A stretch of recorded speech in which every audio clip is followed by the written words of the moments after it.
আজকের এই এপিসোডের প্রথম যে ঘটনাটি আপনাদের সাথে শেয়ার করব, এই ঘটনাটি মূলত একটি লোককথার উপর ভিত্তি করে সংগ্রহ করা হয়েছে, অর্থাৎ এটি একটি লেজেন্ড বলা চলে।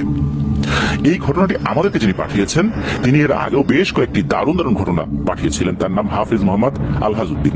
ওনার বাড়ি ময়মনসিংহ জেলার ফুলবাড়িয়া উপজেলার আচিম ইউনিয়নে। তো চলুন ঘটনায় চলে যাব। তো এই যে ঘটনাটি, এটি কিন্তু একটি ঐতিহাসিক স্থানকে কেন্দ্র করে। ঘটনাটি অনেক আগে ঘটেছিল বলে জানা যায়, আনুমানিক 250 বছর তো হবেই। আর এই ঘটনাটি দীর্ঘ কয়েক মাস ধরে সংগ্রহ করার চেষ্টা করেছেন। এই ঘটনাটি সংগ্রহ করার জন্য এই আলহাজ ভাই অনেকের কাছে গিয়েছেন। তো কয়েকজনের কথার হুবহু মিলে গিয়েছিল। তো যাদের কথা হুবহু মিলে গিয়েছে তাদের তথ্যগুলোই নিয়ে আসার চেষ্টা করেছেন। কিছু কিছু তথ্য বাদ পড়ে যেতে পারে বলে উনি জানিয়েছেন, যেহেতু অনেকদিন আগের ঘটনা। তো এর আগে এই আলহাজ ভাইয়ের পাঠানো একটি ঘটনা, যেটা শিরোনাম ছিল পালকি। তো এই পালকি ঘটনা যখন প্রচারিত হয় তখন টাঙ্গাইলের সাগরদিঘির একজন ভাই, যিনি এখন প্রবাসে রয়েছেন, তার নামও আলহাজ। তো এই আলহাজ ভাই মূলত এই ময়মনসিংহের আলহাজ ভাইকে ঘটনাটি দিয়েছেন বা লিখতে সহযোগিতা করেছেন।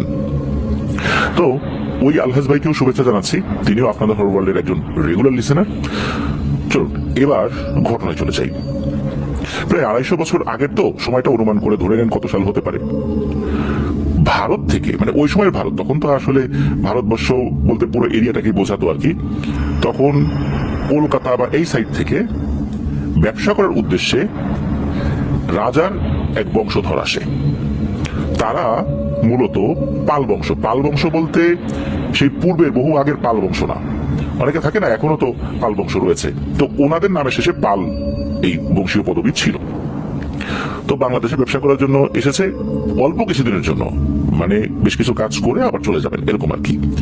তো ব্যবসা করার জন্য বিভিন্ন জায়গায় গিয়েছেন। তো এভাবে এক ঐতিহাসিক স্থানে চলে আসেন। তখন এই জায়গার নাম ছিল ধোহিনী, যদিও পরবর্তীতে নামটা পরিবর্তিত হয়ে যায়। তো রাজার বংশধর তৎকালীন এই জায়গায় অস্থায়ীভাবে থাকতে শুরু করেন, একটা অস্থায়ী ক্যাম্প তৈরি করে সেখানে থাকতে শুরু করেন। তো একদিন বিকেলবেলা এই রাজবংশের এক ছেলে, যার নাম ছিল সাগর পাল, সে ওই স্থানের পরিবেশ দেখার জন্য বের হয়েছে। তো সাগর পাল রাস্তা দিয়ে হাঁটছিল, তখন তার চোখের সামনে পড়ে খুব সুন্দরী এক রমণী। তো সেই মেয়েটাকে দেখে তো সাগর পালের খুব ভালো লেগে যায়। সাগর পাল চলে আসে তাদের অস্থায়ী ক্যাম্পে এবং চিন্তায় মগ্ন হয়ে পড়ে ওই রমণীকে নিয়ে। খোঁজ খবর নেওয়ার চেষ্টা করে যে মেয়েটাকে, তার নাম কি, বাড়ি কোথায়। তবে খোঁজ খবর নিতে তার খুব বেশি দেরি হয়নি। ওই মেয়েটার নাম ছিল কমলাবতী, তার বাড়িও এখানেই। মনে রাখা ভালো যে এই কমলাবতী মূলত স্বাভাবিক একটি পরিবারেরই মেয়ে। তো সাগর পাল সে কি করে, সে চিঠি লিখে ভারতে পাঠায় তার মা বাবার কাছে। সে বলে যে সে এখানেই থেকে যাবে, সে আর যাবে না, এখানে সে বিয়ে শাদী করবে। তো সাগর পালের এই খবর শোনার পর তার পরিবার তো চিঠি দিয়ে জানা যে তারা এই প্রস্তাবে রাজি না। কেননা সে এখানে ব্যবসা করার জন্য আসছে, তার সবকিছু ওইখানে। এখন সে এইখানে বিয়ে শাদী করে থাকবে, এটা তো পরিবার মেনে নেবে না। তো সাগর পাল আবারও চিঠি পাঠায় লোক মারফত। একটা পর্যায়ে পরিবার রাজি হয়। তো সাগর পাল এখানে থাকতে শুরু করে। তো ওই সময় কিন্তু যেই সিচুয়েশনটা ছিল, তখনও এই যে রাজাদের যেই রাজত্বের ব্যাপারগুলো তখনও কিন্তু ছিল। তখনও সম্ভবত আশা করা যায় ওই যে সময়টা ছিল, তখনও হয়তোবা রাজবংশের বিভিন্ন অ্যাক্টিভিটিস গুলো ছিল আর কি। কোম্পানি শাসন, অর্থাৎ ইস্ট ইন্ডিয়া শাসন শুরু হয়নি, বা শুরু হলেও কিছু কিছু জায়গায় এরকম ছিল। তো অনেক আগের ব্যাপার। তো যাই হোক, এই যে কমলাবতী, তাকে বিয়ে করার জন্য এই সাগর পাল তার সাথে ভাব জমানোর চেষ্টা করতে থাকে। কিন্তু এই কমলাবতী কোনো এক কারণে কোনোভাবেই এই সাগর পালের সাথে কথা বলতেই রাজি হয় না। সাগর পাল অবাক হয়, সে একটা রাজবংশের ছেলে, সে এই এরিয়ায় থাকবে, এই এরিয়াতে সে রাজত্ব করার চেষ্টা করবে। এরকম একটা প্রভাব প্রতিপত্তি সম্পন্ন পরিবারের সন্তানকে একটি সাধারণ ঘরের এক মেয়ে কেন বারবার প্রত্যাখ্যান করছে? এই প্রত্যাখ্যানের কারণটা কি সে বুঝতে পারছে না। যতই প্রত্যাখ্যাত হয়, সাগর পালের রাগ জিদ আরো বেড়ে যায় যে না, এই মেয়েটাকে সে বিয়ে করেই ছাড়বে। তো সাগর পাল যখন দেখলো মেয়েটা রাজি হয় না, সাগর পাল মেয়ের পরিবারে বিয়ের প্রস্তাব দেয়। মেয়ের পরিবার বিয়ের প্রস্তাবে রাজি হয়ে যায়। এখন ওই সময়ের প্রেক্ষাপটে দুই পরিবার যদি রাজি থাকতো তাহলে ছেলে মেয়ে রাজি কি রাজি না এই বিষয়টা আসলে ওইভাবে বিবেচনা করা হতো না। এখন হিন্দু ধর্ম মতে একটা নির্দিষ্ট লগ্নে রাশি, তারপর গোষ্ঠী, এই সমস্ত বিষয়গুলো হিসেব নিকেশ করে একটা নির্দিষ্ট লগ্নে বিয়ের একটা সময় নির্ধারণ করা হয়। তো সেভাবেই সবকিছু নির্ধারিত হয়, কিন্তু সেই সময় অনুযায়ী তাদের বিয়ে হয়নি, কোনো এক কারণে বিয়েটা আর হয় না। এইভাবে যেতে যেতে 7 মাস চলে যায়। মাঝে মাঝে বিয়ের একটা সময় ফিক্সড করা হয়, কিন্তু কোনো এক কারণে বিয়েটা হয় না। কারণ হচ্ছে ঠিক ওই সময় সাগর পালের বাবা মা, তার আত্মীয় স্বজনরা তারা এখানে আসতে পারেনি, এটা একটা বিষয়। তো এভাবে 7 মাস পর গিয়ে তাদের বিবাহটা সম্পন্ন হয়। তো বিয়ের পর সংসার জীবন মোটামুটি ভালোই চলছে। এভাবে পার হয়ে যায় কয়েকটি বছর। তাদের ঘরে জন্ম নেয় এক ফুটফুটে পুত্র সন্তান। সেই সন্তানের নাম কি রাখা হয়েছিল এটা অবশ্য আলহাজ ভাই তথ্য সংগ্রহ করতে পারেন নাই। তো সন্তানের বয়স যখন 3 কি 4 মাস, তখন নাকি হঠাৎ করেই এই সাগর পালের এরিয়ায় দেখা যায় এক ভয়াবহ খরা। কোথাও কোনো পানি নাই, তীব্র পানি সংকট। ওই সময় কাছাকাছি কোনো নদীও ছিল না যা থেকে পানি নিয়ে মানুষদের জীবন চালাবে। তখন সাগর পাল উনি বিভিন্ন মানুষদের সাথে কথা বলে ঠিক করেন যে ওখানে একটি বিশাল দিঘি খনন করবেন। যদিও বা সেই দিঘিটা এখন সরকারিভাবে লিজ দেওয়া হয়, এখনো আছে সেই দিঘি। তো সেই দিঘিটা খনন করা হয়। এই দিঘির মাধ্যমেই মানুষ তাদের পানির অভাব পূরণ করবে। বিভিন্ন সময় কিন্তু পানির অভাব পূরণের জন্য এরকম বিশাল বড় বড় পুকুর, দিঘি এগুলো কিন্তু খনন করা হয়েছে, আমাদের ইতিহাস যেটা বলে। তো এইভাবেই ওই দিঘিটা খনন করা হয়েছিল। তো দিঘি যখন খনন করার কাজ শুরু হয়, প্রায় 6000 লোক নাকি এই দিঘির কাজটা খনন করার জন্য কাজে নেমে পড়েছিলেন। তখন তো এরকম আধুনিক যন্ত্রপাতি ছিল না, এই যে এক্সকেভেটর বা ভেগু আমরা যেটাকে বলি আর কি, এই কোদাল খুন্তা এগুলো দিয়ে কাজ করতে হতো। তো দিঘির খনন কাজ অল্প কিছুদিনের মধ্যেই শেষ হয়ে যায়। তখন দেখা যায় নতুন কাহিনী। দিঘির খনন কাজ শেষ হলো, দিঘিতে পানি ওঠে না। তখন এই সাগর পালের মনে তো চিন্তা ঢুকে গেছে, দিঘিতে কেন পানি ওঠে না, কি করলে দিঘিতে পানি উঠবে। একদিন 2 দিন করে দিন কাটতে থাকে, কিন্তু দিঘিতে পানি ওঠে না।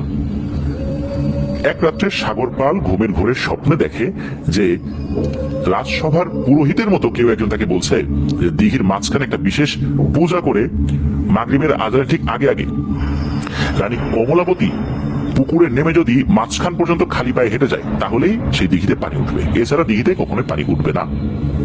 তো সাগর পাল এই স্বপ্ন দেখার পর ঘুম থেকে জেগে যায়। এই স্বপ্ন দেখে উনিও খুব চিন্তিত। পরের রাত্রেও ওই একই স্বপ্ন সে দেখতে পায়।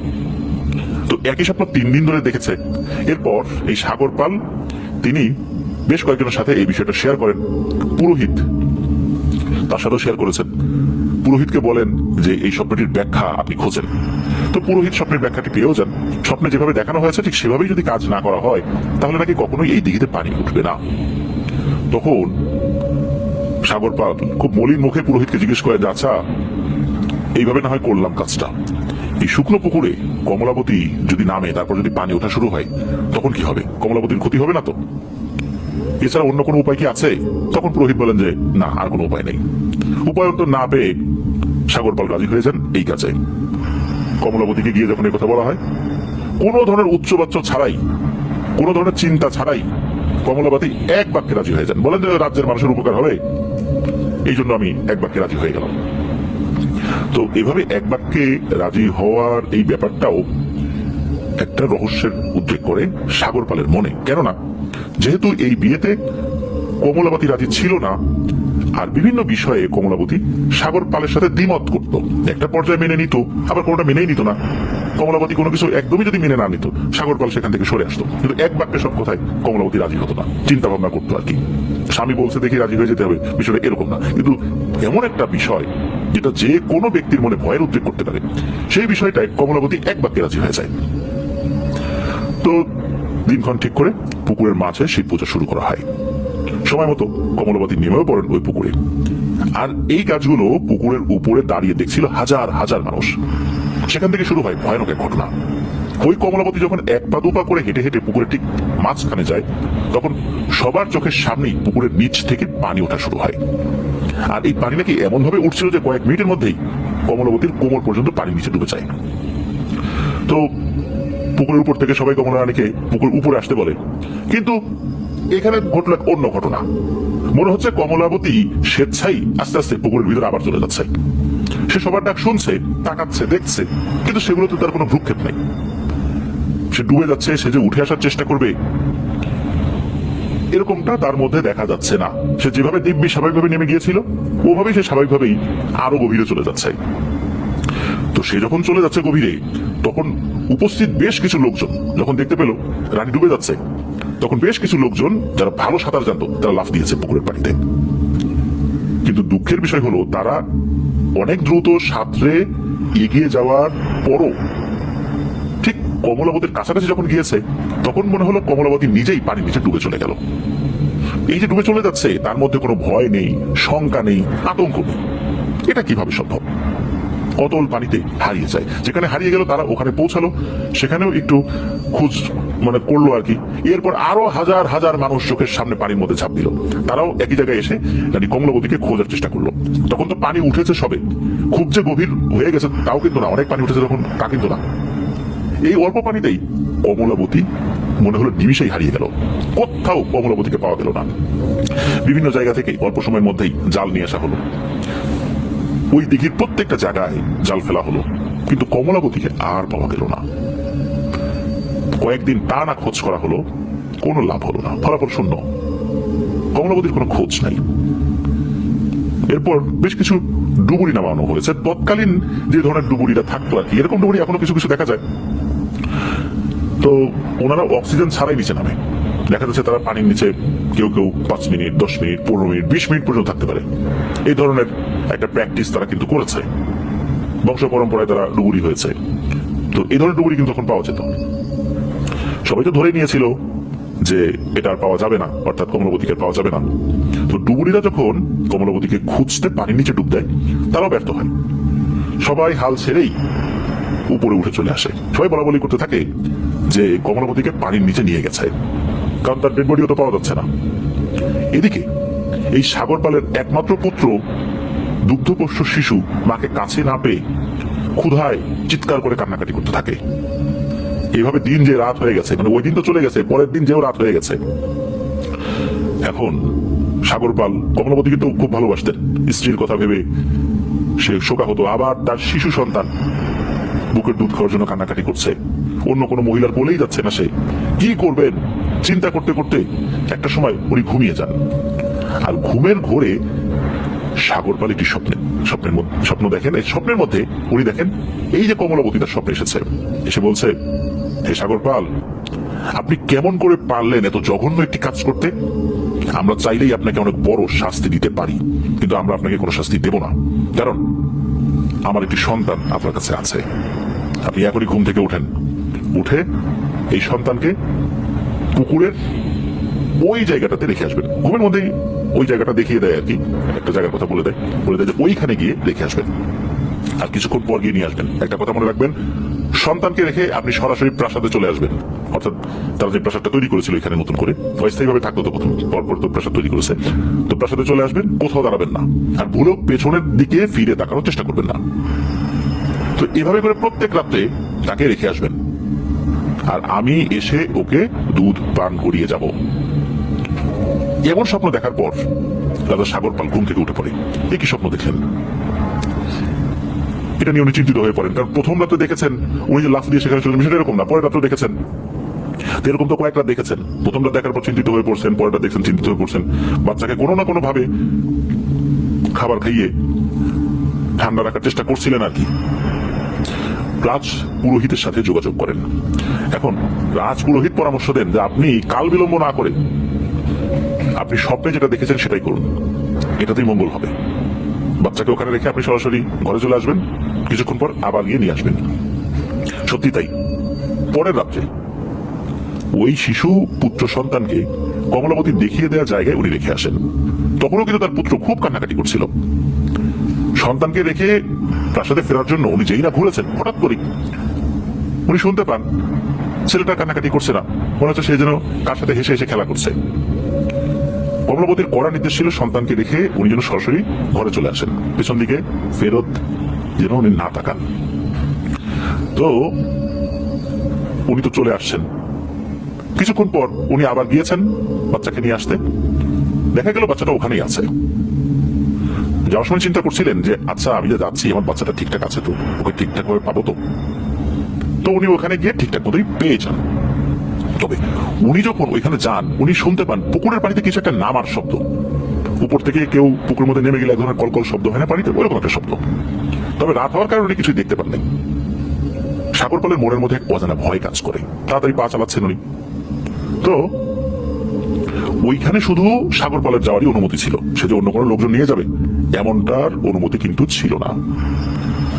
ছেলের কাছে যখন উনি গিয়েছেন তখন দেখেন ছেলেটা শুয়ে শুয়ে একা একা খেলা করছে, আর সে যে দুধ খেয়েছে তার মুখের সাইড দিয়ে লেগে আছে কিছু কিছু, বোঝা যাচ্ছে যে সে দুধ খেয়েছে।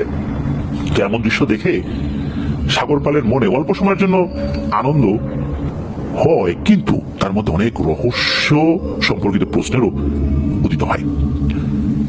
উনি বুঝতে পারেন যে কমলাবতী আসছিল তার সন্তানকে দুধ খাওয়াতে, এছাড়া অন্য কেউ এখানে আসেনি। এখন কমলাবতীর কথা তার মনে পড়ে গেছে, ওখানে বসেই তার ছেলেকে কোলে নিয়ে অঝোর ধারায় সে কান্না করতে থাকে আর কমলাবতীকে স্মরণ করতে থাকে। ওই সময় নাকি পুকুরের ভেতর থেকে ভেসে আসে একটি আওয়াজ। কেউ সাগরপালকে বলছে আপনি প্রত্যেক রাতে এখানে আসবেন, একা একা এসে ছেলেটাকে রেখে যাবেন, কিছুক্ষণ পরে সে নিয়ে যাবেন, আর তার বুকের দুধ খাওয়ার যে একটা বয়স আছে এই সময় পর্যন্ত এরকম চলতে থাকবে।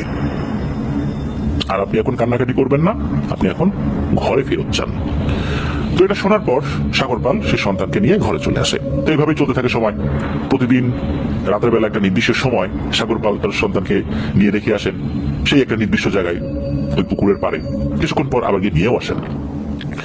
অদ্ভুত ব্যাপার হচ্ছে এই সন্তানটা তার মাকে সারাদিন কাছে পায় না, কিন্তু ওই যতটুকুই পায় তাতে করে সারাদিন সে কোনো কান্নাকাটি করে না, এভাবেই সে একটু একটু করে বড় হচ্ছে। এরই মধ্যে এই সাগরপালের মনের মধ্যে একটা দুষ্টু বুদ্ধির উদিত হয়, অর্থাৎ সে চিন্তা করে একটা দুষ্টু বুদ্ধির। এই দুষ্টু বুদ্ধি যখন তার মনের মধ্যে উদিত হয়েছে তখন চিন্তা করেন এইবার আমি একটু আড়ালে দাঁড়িয়ে দেখবো ঘটনাটা কি হয় ওখানে। তো যেভাবে সেই কাজ, ওই রাত্রে সন্তানকে নিয়ে পুকুর পাড়ে গিয়েছেন, সন্তানকে রেখে উনি ঘরে না ফেরত যে উনি ঝোপের আড়ালে দাঁড়িয়ে থেকে কি হয় উনি দেখছেন। সে তার কাজে সফল হয়েছে। যখনই সে ঝোপের আড়ালে দাঁড়িয়েছে তখন সে দেখতে পায় এই যে কমলাবতী সে পুকুরের ভেতর থেকে উঠে এসেছে। অদ্ভুত ব্যাপার, তার পোশাক দেখে মনে হচ্ছে না যে এই পোশাকটা ভেজা, অথচ সে পুকুরের ভেতর থেকে উঠে এসেছে। আর তার যে পোশাক এটা একটা রানীর পোশাক, এটা স্বাভাবিক কোনো পোশাক না। এমন জাঁকজমকপূর্ণ পোশাক এই সাগরপাল, সে তো রাজ পরিবারের সন্তান, সেও কখনো দেখেনি। তো কমলাবতী উঠে আসে, বাচ্চাটাকে কোলে নেয়, কোলে নিয়ে সে বাচ্চাটাকে আদর করছে, বুকের দুধ খাওয়াচ্ছে। তো এই দৃশ্য দেখে সাগরপাল কিছু না বলে চুপি চুপি ঘরে চলে আসে। কিছুক্ষণ পর গিয়ে আবার বাচ্চাকে নিয়েও আসে। ওই রাত্রে সাগরপাল যখন ঘুমিয়েছেন আবার উনি স্বপ্নে কমলাবতীকে দেখছেন। স্বপ্নে কমলাবতী বলছেন আপনি আজ যা করেছেন তা একদমই ঠিক করেন নাই, এমন কাজ আর কখনোই করবেন না। এতটুকু সতর্কবাণী কমলাবতী তাকে দিয়ে দেয়। তো স্বপ্নের মধ্যেই সাগরপাল রানী কমলাবতীকে আবার ফেরত আসার জন্য খুব অনুরোধ করেন। উত্তরে কমলাবতী বলে আপনি যা করছেন তা ঠিক করেন নাই, আপনারা খুব খারাপ কাজ করছেন, জঘন্য কাজ করছেন। আসলে সাগরপাল কি জঘন্য কাজ করছে এটা তো বুঝতে পারতেছে না, আসলে আমি করলামটা কি। আমি যা করছি হয়তোবা ঘুরে তাকাইছি, এইটা একটা নির্দেশ অমান্য হতে পারে, কিন্তু আগে থেকে তো শুনতেছি যে জঘন্য কাজ করছি, আসলে করছিটা কি এটা তো বুঝতে পারতেছি না। তো সাগরপালও বুঝতে পারেন না যে আসলে তার অপরাধটা কি ছিল। কমলাবতীকে বিয়ে করছেন এটা তার অপরাধ, এটা তো হতেই পারে। আর কমলাবতীকে তো উনি লোক দিয়ে তুলে এনে বিয়ে করেন নাই, পারিবারিক ভাবে বিয়ে করছেন। হ্যাঁ, কমলাবতী রাজি ছিল না, পরে সে তো স্বেচ্ছায় বিয়ে করছে, পারিবারিক কারণেই হোক যে কারণেই হোক। তো এখানে তো আর কোনো সমস্যা নেই। উনি আসলে বুঝতে পারেন না যে সমস্যাটা কি, কেন এই কথা বারবার বলছে। তো এরপরে একই রকম ভাবে এই সাগরপাল উনি কাজ চালিয়ে যেতে থাকেন, বাচ্চাকে নিয়ে যান, আবার নিয়ে আসেন। এর মধ্যে সাগরপাল এক মারাত্মক সিদ্ধান্ত নিয়ে বসেন। চুপি চুপি কিছু লোক রেডি করে রাখেন, লোকদেরকে বলে রাখেন যে যখন কমলাবতী তার সন্তানকে বুকের দুধ পান করাতে আসবে, কমলাবতী কোনোভাবেই যেন পানিতে নেমে যেতে না পারে, যে করেই হোক তাকে আটকে ফেলতে হবে। তো যেভাবে সেই কাজ, ওই রাত্রে কমলাবতীকে আটকানো সব সরঞ্জাম নিয়ে সবাই রেডি। রাজা যখন চিন্তা করেছেন, অর্থাৎ সাগরপাল যখন চিন্তা করেছেন, উনি চিন্তা করে রেখেছেন, কিন্তু এটা কারোর সাথে শেয়ার করেন, একদম মনের মধ্যে রেখেছেন। উনি জানেন এটা শেয়ার যদি করেন উনি, তাহলে হয়তোবা এই জিনিসটা জানাজানি হয়ে যেতে পারে। একদম মনের মধ্যে রেখেছেন, কারোর সাথে কোনো কথা বলেন নাই। হঠাৎ করে রাতের বেলা উনি কিছু সৈন্যদেরকে বলেছেন এক্ষুনি রেডি হও এই সরঞ্জাম নিয়ে। আর রাজপ্রাসাদে তো এই প্রাসাদ উনার তো রাজপ্রাসাদের মতোই ছিল। কেউ বলে উনি রাজা ছিলেন, কেউ বলে না উনি বড় জমিদার ছিলেন, এরকম কিছু একটা। আমরা রাজাই ধরে নিই যে ওনার ওখানে তো অনেক কিছুই থাকে, রেডি করতে তো আর সময় লাগে না। উনি দিনের বেলা একটু একটু করে কিছু কিছু জিনিস মনে মনে চিন্তা করেছিলেন। একে বলেছিলেন এই জিনিসটা রাখো তো এখানে, ওই জিনিসটা রাখো তো। কেউ বুঝতে পারে না যে আসলে সাগরপাল কেন এই কথাগুলো বলছে। রাতের বেলা হঠাৎ করে এদেরকে ডেকে বসে এগুলো নিয়ে চলো। যাওয়ার সময় তাদেরকে বলছে যে যখনই তোমরা কমলাবতীকে দেখবা ধরে ফেলবা, ধরে একদম বেঁধে ফেলবা শেকল দিয়ে। শেকল দিয়ে যদি বেঁধে ফেলো তাহলে আর কোনোভাবেই সে যেতে পারবে না। তো ওরাও খুব অবাক হয়, বলে কি, কারণ তারা তো কমলাবতীর এই ব্যাপারটা জানতো না। তো যাই হোক, রাজা আসছে আর ওই লোকদেরকে অন্য জায়গায় রেখে দিয়েছে। যখনই অন্যান্য রাতের মতো কমলাবতী তার বাচ্চাকে দুধ খাওয়ানোর জন্য উঠে আসছে, সাথে সাথে ওই লোকগুলো গিয়ে কমলাবতীকে ঘিরে ফেলে।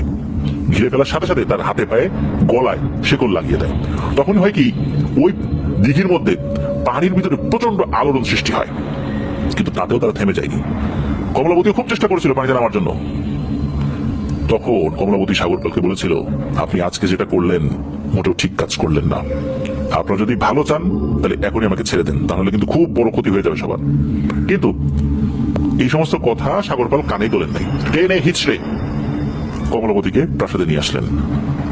আর লোকদেরকে হুকুম দেওয়া হলো একটা রুমের মধ্যে কমলাবতীকে আটকে রাখার জন্য। এমন একটা রুম, মানুষ তো দূরের কথা, বাতাসও যেন সহজে ঢুকতে না পারে এমন একটা রুমের মধ্যে তাকে রাখা হয়। কারণ সাগরপাল বুঝতে পেরেছিলেন যে তাকে এরকম একটা রুমে রাখতে হবে। আর শুধু রুমে রাখলে হবে না, সেই রুমের মধ্যেও তাকে শেকল বন্দি করে রাখতে হবে, হাতে পায়ে গলায় শেকল বেঁধে রাখতে হবে। তো সেই অনুযায়ী ঠিকঠাক করা হলো।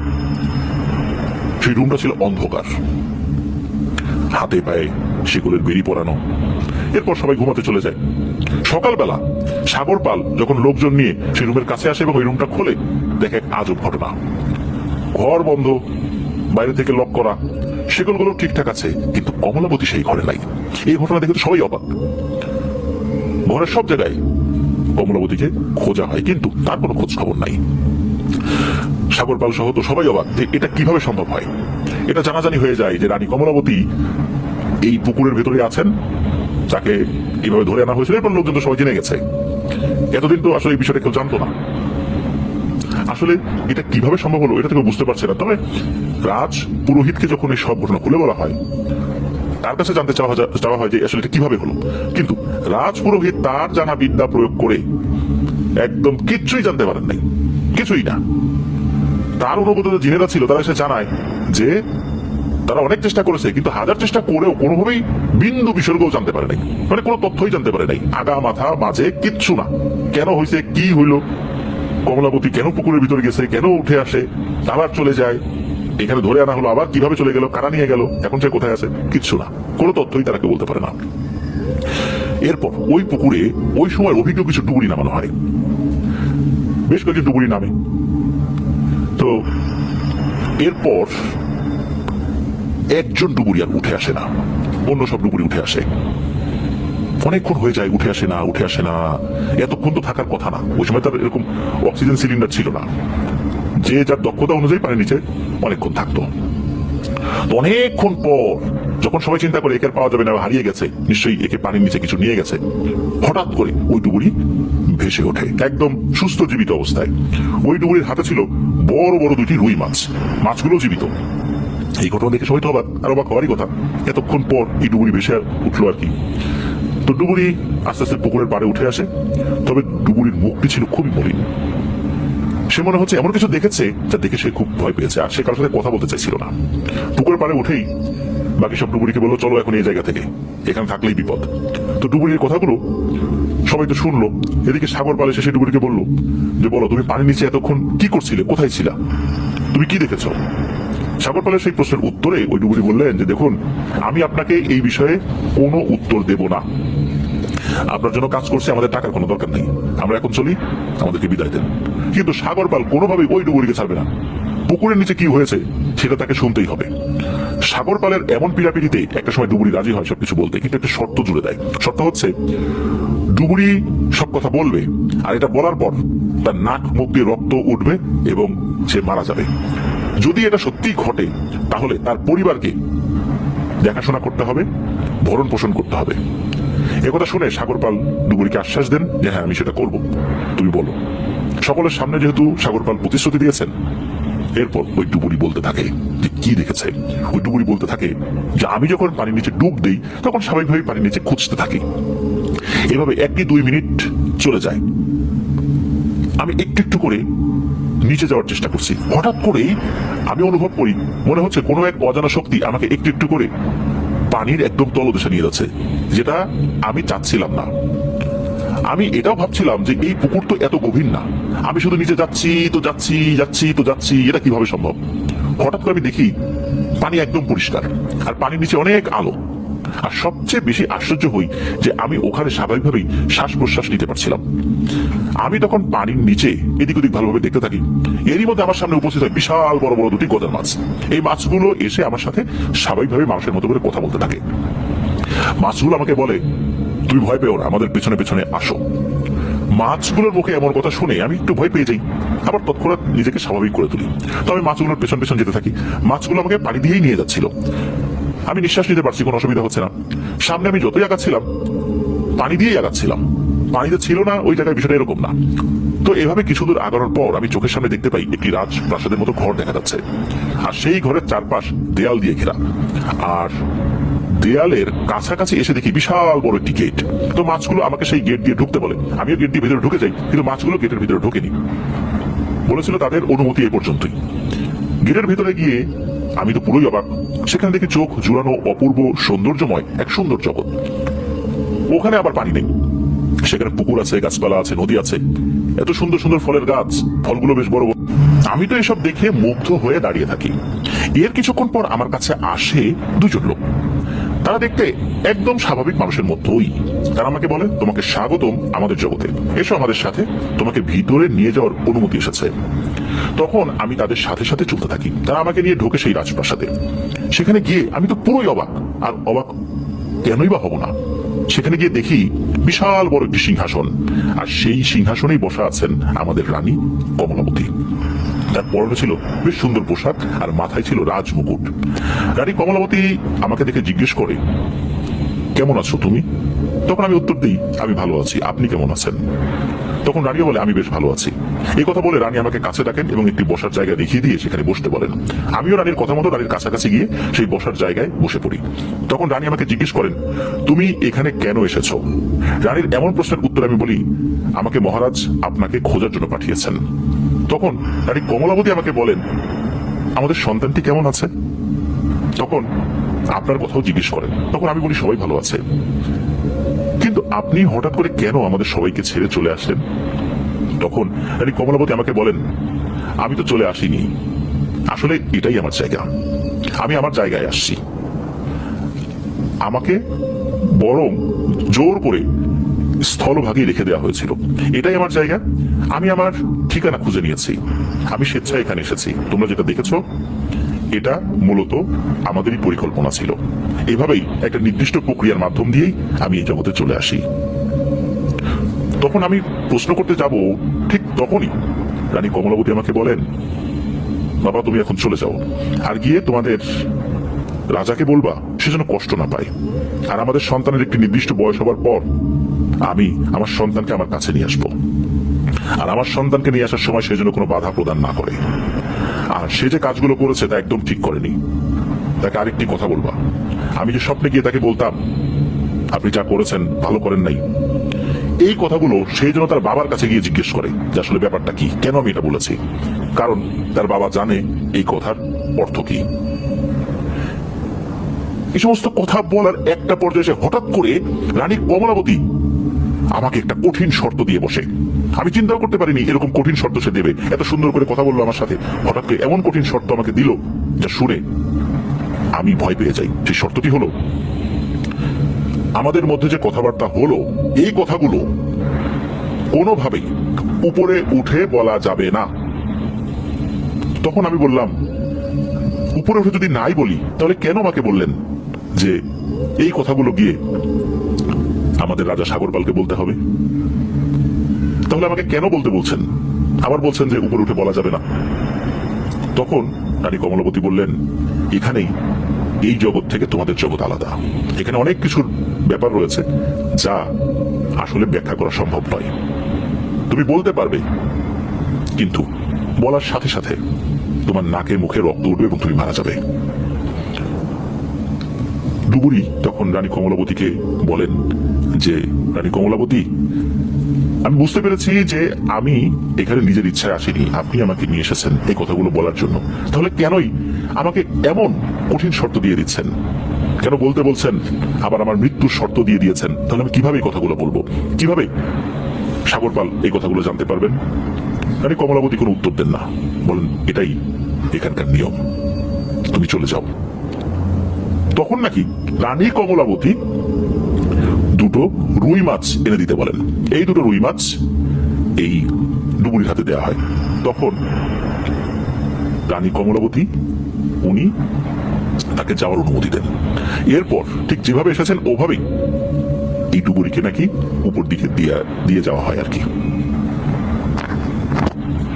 সাগরপাল এবং অন্যান্য লোকজন এই কথা যখন শুনলেন, যখন ডুবুরি তার সমস্ত কথা শেষ করলেন, হঠাৎ করেই ডুবুরির নাক দিয়ে, মুখ দিয়ে, কান দিয়ে রক্ত বের হতে শুরু করে। কিছুক্ষণের মধ্যেই ছটফট করতে করতে সে মারা যায়।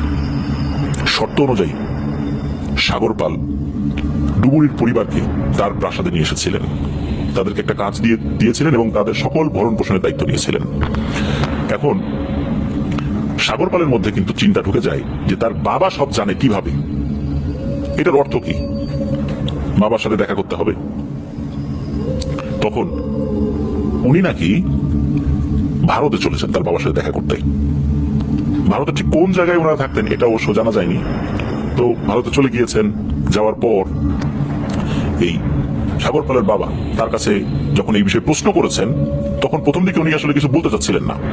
এরপর উনি বলা শুরু করেন। তো সাগরপালের বাবা উনি বলছেন যে, তুমি যখন আমাদেরকে খবর পাঠাও যে তোমার ওই এলাকায় একটি মেয়েকে তোমার পছন্দ হয়েছে, তুমি তাকে বিয়ে করতে চাও, শুরুর দিকে আমরা রাজি হইনি, আমাদের ইচ্ছা ছিল এখানে বিয়ে করো, কিন্তু তোমার পিড়াপিড়িতে আমরা রাজি হয়ে যাই। আমরাও কাল বিলম্ব না করে বেরিয়ে পড়ি সেখানে যাওয়ার জন্য। আমাদের উদ্দেশ্য ছিল যে তোমার পছন্দ অনুযায়ী ওই কমলাবতীর বাড়িতে গিয়ে বিয়ের প্রস্তাব দিব, বিয়ের কাজ শেষ করে আবার আমরা এখানে ফেরত আসবো। তো আমরা যখন বড় বড় পণ্ডিত, রাজ জ্যোতিষী, পুরোহিত তাদের সাথে কথা বলেছি, তখন এটাও জিজ্ঞেস করেছি যে আচ্ছা, কমলাবতী কেন বিয়েতে রাজি না, অথচ তার পরিবার রাজি, এই বিষয়ে কোনো তথ্য আপনারা বলতে পারবেন? তারা কোনো তথ্য বলতে পারে না। এই বিষয়ে আমাদের জানা ছিল না, কারণ তোমার কাছ থেকে জেনেছিলাম যে কমলাবতী বিয়েতে রাজি না। এদিকে তার সাথে তোমার আলোচনা চলছে, এরপরেও সে মেয়েটা বিয়েতে রাজি না, অথচ তার পরিবার রাজি। যাই হোক, আমরা তো মেনে নিয়েছি। আমরা তখন পুরোহিতদেরকে বলি যে একটা দিনক্ষণ ঠিক করেন, সেই দিনক্ষণটা তোমাকে জানিয়ে দিই চিঠি মারফত, তুমিও সেই অনুযায়ী বিয়ের তারিখ নির্ধারণ করো। আমরাও ওইখানে যাওয়ার জন্য প্রস্তুতি নেই। যেদিন আমরা রওনা দিব ঠিক ওই দিন আমাদের এখানে আগুন লাগে, যার কারণে আমরা যাইনি। কারণ যাত্রাপথে এমন একটা অশুভ ব্যাপার যদি ঘটে যায় তখন কোথাও যেতে হয় না, এটাই আমাদের বিশ্বাস, এই জন্য যাইনি। এরপর চিঠি মারফত তোমাকে আর একটা তারিখ নির্ধারণের কথা আমরা বলি। ওই তারিখে আমরা যখন যাব তখনও সেম ঘটনাটা ঘটে, অর্থাৎ আগুন লেগে যায়। আমরা গেলাম না, এরপরেও একই ঘটনা ঘটে। এইভাবে 7 মাস অতিবাহিত হওয়ার পর তখন গিয়ে এই বিয়েটা সম্পন্ন হয়। কিন্তু কেন এমনটা হচ্ছিল, কেনই বা প্রত্যেকটা সময় আমরা যখন বের হব তখন বাসায় আগুন লাগছে, এই বিষয়ে কেউ কোনো তথ্য দিতে পারে না। তোমার বিয়ে শাদী শেষ করে আসার পর আমার মনের মধ্যে এই বিষয়টা বারবার আসতে থাকে। আমি চিন্তা করলাম এর রহস্য আমাকে জানতেই হবে। এরপর বিভিন্ন জনের সাথে কথা বলি, কেউ তো কিছু বলতে পারে না, কারো কোনো ধারণাই নেই। এর মধ্যে একজন পুরোহিতের সন্ধান পাই। শোনা যায় যে ওনার অনেক ভালো জ্ঞান আছে। সেখানে যাই, তার সাথে নাকি অনেক শক্তিশালী জিনেদের যোগাযোগ আছে। তার সাথে ভালো জিন, খারাপ জিন সবই আছে। আর সে তার আস্তানা ছাড়া কোথাও বের হয় না। আর মানুষের খুব একটা বেশি কাজও সে করে না। তো তার সন্ধান শুনে সেখানে গিয়েছি তার সাথে দেখা করার জন্য। এরপর তার সাথে দেখা করি, সেসব কথা শুনে ঘটনা শুনে সেই তান্ত্রিক আমাদেরকে জানায় যে আপনারা একটু বাইরে অপেক্ষা করেন, আমি দেখছি বিষয়টা। তো তান্ত্রিকের কথা অনুযায়ী বাইরে অপেক্ষা করতে থাকি, এভাবে যেতে থাকে সময়। ঘন্টাখানেক পর তান্ত্রিক এসে আমাদেরকে জানায় যে সেও নাকি কিছুই বুঝতে পারছে না। এতটুকু বুঝতে পেরেছে এখানে বড় ভয়ঙ্কর কোন একটা ব্যাপার রয়েছে, আর এই বিষয়টি নিয়ে সে খুবই হতাশ। কেননা ইতোপূর্বে এমন কোনো ঘটনা ঘটে নাই যেটা তথ্য উনি সংগ্রহ করতে পারেন নাই। তার অনুগত জিনেরা এই সম্পর্কিত তথ্য সংগ্রহ করে এনেছে, কিন্তু এই প্রথমবার এমন একটা বিষয় ঘটলো তাই যে তথ্যটা উনি সংগ্রহ করতে পারেন নাই। তো তান্ত্রিক জানায় যে এই বিষয়টা আমার কাছে খুব অপমানজনক লেগেছে, যে আমি কেন সংগ্রহ করতে পারলাম না। আপনারা বসেন, এইটার রহস্য আমাকে বের করতেই হবে। কেন আমি জানতে পারলাম না, এটা তো আমার মনের মধ্যে একটা কৌতূহল জেগেছে। কেন আমি এটা পারলাম না, আমাকে এটা জানতেই হবে। আমি জানবো, আপনাদেরকে জানাবো। আপনারা আজকে রাত্রে এখানে থাকেন, আমি ব্যবস্থা করছি। তো তান্ত্রিক তাদেরকে থাকার ব্যবস্থা করে দেয়। তো এরপর এই সাগরপালের বাবা যেভাবে বলেছেন, আমরা তান্ত্রিকের ভাষায় বলি, যে তান্ত্রিক যেটা বলেছেন সেটা হচ্ছে যে বলছেন তান্ত্রিক যে আমি রাতের বেলায় বিষয়টি জানার জন্য আমার অধীনে থাকা অত্যন্ত ভয়ঙ্কর শক্তিশালী কিছু জিনকে আহ্বান করি, যাদের কাছে জানতে চাই এই বিষয়গুলো কেন ঘটছে। তখন তারা কিছুক্ষণের জন্য আমার কাছ থেকে চলে যায়। কিছুক্ষণ পরে সে জানায় যে বিষয়গুলো ঘটছে তা পুরোপুরি তারাও জানতে পারেনি। এখানে জিনের হাত রয়েছে, এটা সত্য, তবে মূল বিষয়টা কি, তাহলে এখানে অন্য একটি কাজ করতে হবে যদি জানতে হয়। সেটা হচ্ছে পানির জিনের বাদশাকে আহ্বান করতে হবে। একমাত্র সেই বলতে পারবে এই বিষয়টা আসলে কি, কেন এমনটা হয়েছে। তখন কাল বিলম্ব না করে পানির নিচের বাদশাকে আহ্বান করি। সে আমাকে সাড়া দেয়। পানির নিচের জিনের বাদশা আমাকে বলে আমাদের পানির নিচে অনেকগুলো জিনের গোত্র আছে, আর সেই গোত্রগুলোর মধ্যে এমন একটি গোত্র আছে যারা অত্যন্ত শক্তিশালী, কিন্তু তাদের নির্দিষ্ট কোনো রাজা নেই। তাদের মূল উদ্দেশ্য আর একটা, আসলে তাদের যে রাজা, এই রাজাদেরকে তারা এভাবে আনে না, তাদের মধ্যে থেকে কোনো রাজা নির্ধারণ করে না। তাদের শক্তির মাত্রাটা অন্য লেভেলের, অর্থাৎ অন্য রকমের। তাদের শক্তির উৎস হচ্ছে মানুষ এবং জিনের সম্মিলিত একটা শক্তি। মানুষ এবং জিনের শক্তিতেই তারা অত্যন্ত শক্তিশালী হয়ে উঠেছে। এই পৃথিবীতে নির্দিষ্ট কিছু দিন ক্ষণ সময় থাকে, এই সময়গুলোতে যে মানব শিশু জন্মগ্রহণ করে তারা প্রকৃতিগতভাবে আধ্যাত্মিকভাবে অনেক শক্তিশালী হয়ে থাকে। আর এই ধরনের শিশুগুলো জন্মগ্রহণ করে 100 বছরে একটা। এমনই একজন মানুষ হচ্ছে এই কমলাবতী। এই কমলাবতী স্বাভাবিকভাবেই মানুষের ঘরে জন্মগ্রহণ করেছে, কিন্তু তার জন্মের সময় অন্যান্য বিষয়গুলো ওই জিনেদের গোত্রের যে কর্মকাণ্ড আছে তাদের সাথে মিলে যায়, যার কারণে ওই জিনেরা তাদের গোত্রের পরবর্তী যিনি কর্তা হবেন তারা সেটা নির্ধারণ করে ফেলে। এই কমলাবতী হবেন তাদের গোত্রের রানী, কিন্তু একটা নির্দিষ্ট বয়স সীমা পার হতে হবে, তাছাড়া এটা সে হতে পারবে না। তখনও কিন্তু কমলাবতী সেই বয়স হয়নি। এই নির্দিষ্ট বয়স সীমা পার করার পর কমলাবতীকে তারা তাদের এই জগতে নিয়ে আসবে এবং আস্তে আস্তে তাকে নিয়ে আসার জন্য প্রস্তুত করবে। এই সময়টা ছিল আর মাত্র 7 মাস। এখন কমলাবতী তো একটা নির্দিষ্ট বয়সে আসার পর ওই জিনেদের সাথে তাদের যোগাযোগ হয়েছে। আস্তে আস্তে সেই জিনেরা তাদেরকে প্রস্তুত করেছে, বলা হয়েছে তুমি মনুষ্য জগতে কোনো বিয়ে শাদী করতে পারবে না, তোমাদের পরিবার এখানেই থাকবে, তোমাকে আমরা নিয়ে আসবো, তুমি হবো আমাদের রানী, তোমাকে আমরা বন্দি করে আনবো না, তোমার নির্দেশে সবকিছু চলবে। কমলাবতী এতে রাজি হয়ে যায়। মূলত এই সমস্ত কারণে কমলাবতী কোনোভাবে বিয়েতে রাজি ছিল না। আর এই যে আগুন লাগা, এই আগুন লাগার পিছনে ওই জিনেদেরই হাত ছিল, যাতে করে এই বিয়েটা না হয়। একটা পর্যায়ে এসে বিয়েটা হয়ে যায়। তবে এখানে একটা বিষয়, সেটা হচ্ছে যে কমলাবতী এই মেয়েটা যদি স্বাভাবিকভাবে ঘর সংসার করতে চায় তাহলে ভয়ঙ্কর এক রক্তপাতের মধ্য দিয়ে এই সমস্যার সমাধান হতে হবে। অনেক মারামারি হানাহানি ঘটবে, অনেক মানুষকে পানির নিচে বন্দী করে রাখতে হবে, আবার বিভিন্ন তান্ত্রিক কবিরাজরা জিনেদের উপর চড়াও হবে। এই সমস্যার সমাধান করতে গেলে এই ব্যাপারগুলোর মধ্যে দিয়ে যেতে হবে। এত রক্তপাত হবে, আমি তো পানির জগতের জিন হয়ে পানির জগতের জিনেদের কোনো গোত্র তারা ধ্বংস হয়ে যাবে, এটা তো হতে দিতে পারি না, এটাতে আমি সম্মতি দিতে পারি না। সুতরাং আমি এই কাজ করতে নিষেধ করব। কমলাবতী নির্দিষ্ট সময়ে এই জগতে আর থাকবে না, সে চলে যাবে। তখন তান্ত্রিক বলেন যে এটা কোনো সমাধান কি হবে না? তখন নাকি জিনের বাদশা বলেন, হে তান্ত্রিক, তুমি হয়তো বুঝতে পারতেছো না বিষয়টা কতটা ভয়ঙ্কর। চিরস্থায়ীভাবে এই জিনিসটা বন্ধ করা সম্ভব নয়, তবে যদি কিছুটা করা যায় এটা ক্ষণস্থায়ীভাবে করা যায়। তবে এখানে কিন্তু জিনেদের প্রাণ যাবে, অনেক মানুষেরও প্রাণ যাবে, এরকমটা করার দরকার নাই। তুমি এই সাগরপালের বাবাকে সব বুঝিয়ে বলো, একটা মানুষ এবং একটা জিনের প্রাণ হানি যেন এখানে না হয়। তাহলে কিন্তু আমরা বসে থাকবো না। যেহেতু বিষয়টা আমি জানাইলাম, তোমার মাধ্যমে তুমি এগুলো বলে দাও। এটার ফলাফল অল্প কিছু সময়ের জন্য ভালো হবে, কিন্তু যে ভয়ঙ্কর পরিণতি হবে এটা কেউ ভাবতেও পারছে না। এই পর্যন্ত বলে তান্ত্রিক থামেন। সব কথা তো সাগরপালের বাবা খুনি বলেন। সাগরপালের বাবা সব কথা শুনে তিনি অহংকার ভরা হৃদয় নিয়ে তান্ত্রিককে বলেন, এত বড় কথা! এই মেয়ে একটা সাধারণ পরিবারের মেয়ে, সে আমাদের রাজ পরিবারের একটা ছেলের বিয়ের প্রস্তাবকে প্রথমত না বলছে। বুঝলাম যে এই বিষয় আছে, বিয়ে হইতেই হবে, বিয়ে হতেই হবে এবং ওকে ওর সংসার করতে হবে, ও কোথাও যেতে পারবে না।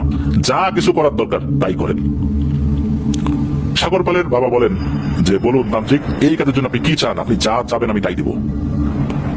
এই মেয়ে যেন কোনোভাবেই কোথাও যেতে না পারে, আমার ছেলের বউ হয়ে এসে থাকবে, দেখি কে নিয়ে যায় ওকে। তান্ত্রিক তার ইচ্ছা অনুযায়ী নাকি বড় ধরনের 3টি জিনিস চেয়ে বসেন। সাগরপালের বাবা সেগুলো তান্ত্রিক দিতে রাজিও হন। কি চেয়েছিলেন, কি দিয়েছিলেন এই বিষয়টা জানা যায়নি।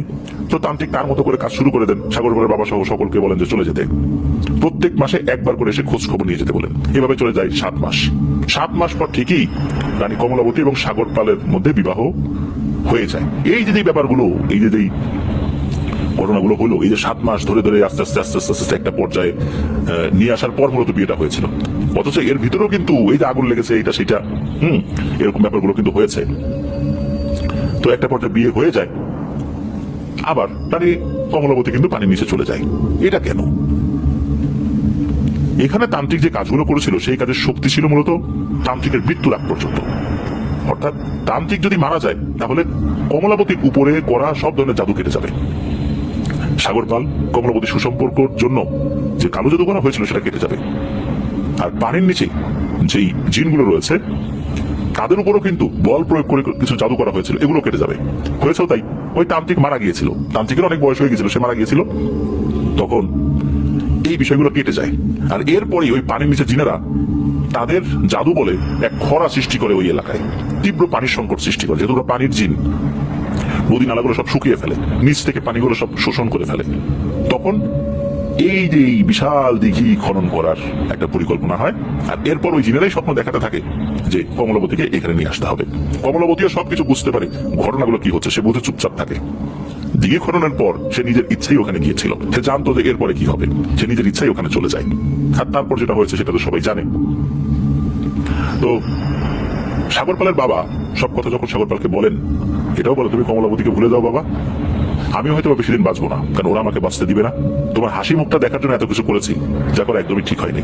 যেটা করেছি সেটা অন্যায়, এর মাসুল তো দিতেই হবে। সব কথা শুনে সাগরপালও মনে খুব কষ্ট পায়। সে আবার এই বঙ্গ ভূখণ্ডে ফেরত চলে আসে। সাগরপাল আর দ্বিতীয় বিয়ে করেন নাই। সাগরপালের সন্তানটাও কোনো একটা সময় নিয়ে গিয়েছিল কমলাবতী। এভাবেই এই ঘটনাটি মানুষের মুখে মুখে রয়ে গিয়েছিল।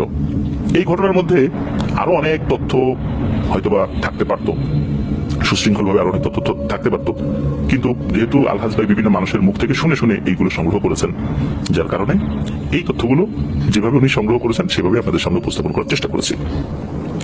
প্রিয় লিসেনার্স, এখানে একটি কথা, সেটা হচ্ছে যে আপনারা হয়তোবা জানেন বাংলাদেশে এরকম কিছু ঘটনা আগেও হয়েছে।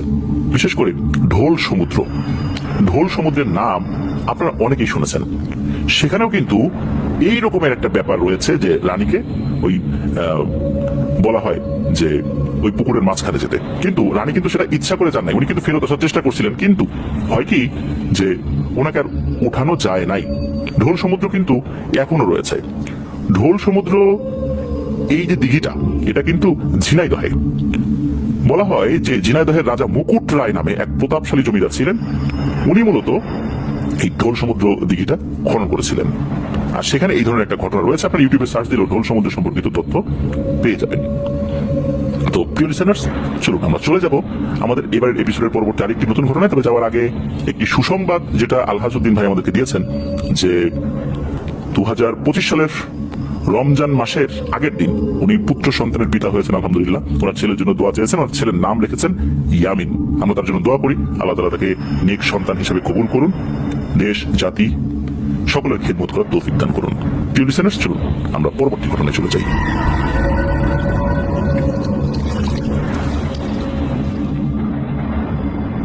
প্রিয় লিসেনার্স, আপনারা সাগরদিঘি রহস্য সম্পর্কে জানলেন।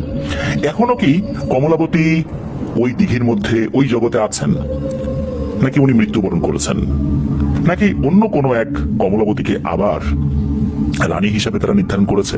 কারণ প্রতি 100 বছরে তো একটা শিশু এরকম জন্মগ্রহণ করে। হয়তোবা রানী কমলাবতী আর নেই, তার জায়গায় অন্য কেউ স্থলাভিষিক্ত হয়েছে। সময়ের সাথে সে হয়তো জীবিত নেই, সেই পৃথিবীর মায়া ত্যাগ করে চলে গেছে। সব কথা শুনে সাগরপালও মনে খুব কষ্ট পায়, সে আবার এই বঙ্গ ভূখণ্ডে ফেরত চলে আসে। সাগরপাল আর দ্বিতীয় বিয়ে করেন নাই।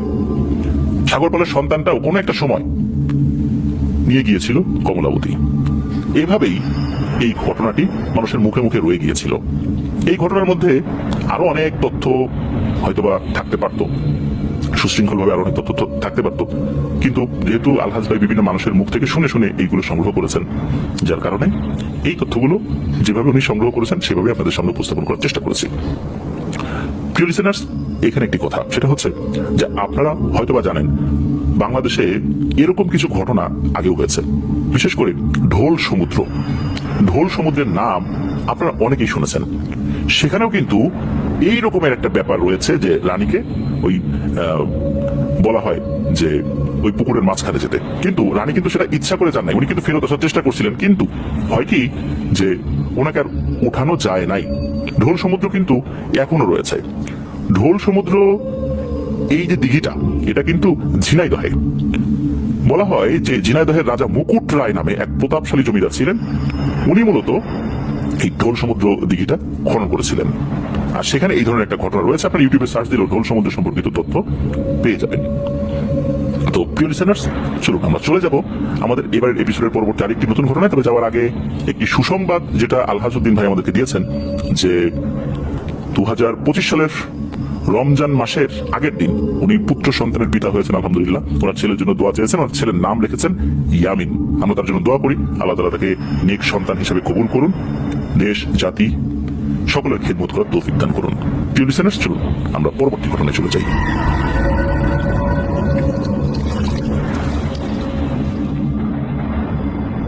প্রিয় লিসেনার্স, আপনারা সাগরদিঘি রহস্য সম্পর্কে জানলেন। এখনো কি কমলাবতী ওই দিঘির মধ্যে ওই জগতে আছেন, নাকি উনি মৃত্যুবরণ করেছেন, নাকি অন্য কোনো এক কমলাবতীকে আবার রানী হিসাবে তারা নির্ধারণ করেছে? কারণ প্রতি 100 বছরে তো একটা শিশু এরকম জন্মগ্রহণ করে। হয়তোবা রানী কমলাবতী আর নেই, তার জায়গায় অন্য কেউ স্থলাভিষিক্ত হয়েছে। সময়ের সাথে সে হয়তো জীবিত নেই, সেই পৃথিবীর মায়া ত্যাগ করে চলে গেছে। হতে পারে, সে সম্পর্কে আমরা কিছুই বলতে পারবো না, কারণ আপনারা দেখেছেন এই সম্পর্কিত তথ্য অনেক শক্তিশালী জিনেরও বলতে পারেনি। শেষ পর্যন্ত পানির জিনের এক বাদশাকে আহ্বান করে তার কাছ থেকে তথ্যগুলো সংগ্রহ করা হয়েছে। কত জটিল একটি বিষয়, তাই না? অনেক তথ্যই অজানা রয়ে যাবে। জাদু করে 7 মাস ধরে এই বিয়ের আয়োজন করা হলেও বারবার কিন্তু বিয়ে হচ্ছিল না। একটা পর্যায়ে এসে সেটা হয়ে যায়, আর এরপরে সংসার চলতে থাকে, একটি সন্তান হয়। এর মধ্যে তান্ত্রিক মারা যাওয়ার কারণে সবকিছু কেটে যায়, আর তারপর যেটা হয় সেটা তো আপনারা শুনলেনই। এরকম অনেক ঘটনা কিন্তু হয়েছে। তাহলে কি আমরা বলবো এই যে যেই পুকুরগুলোতে এই ধরনের পূজা দিয়ে এরপর কোনো রানীকে বা কোনো একটা নারীকে বা কোনো একটা লোককে নিয়ে যাওয়া হয়, তারা আসলে ওই জগতে, ওই পানির জগতের জিনেদের কোন একটা দায়িত্বে রয়েছেন? এরকম ঘটনা কিন্তু বিভিন্ন জায়গায় আমরা শুনেছি।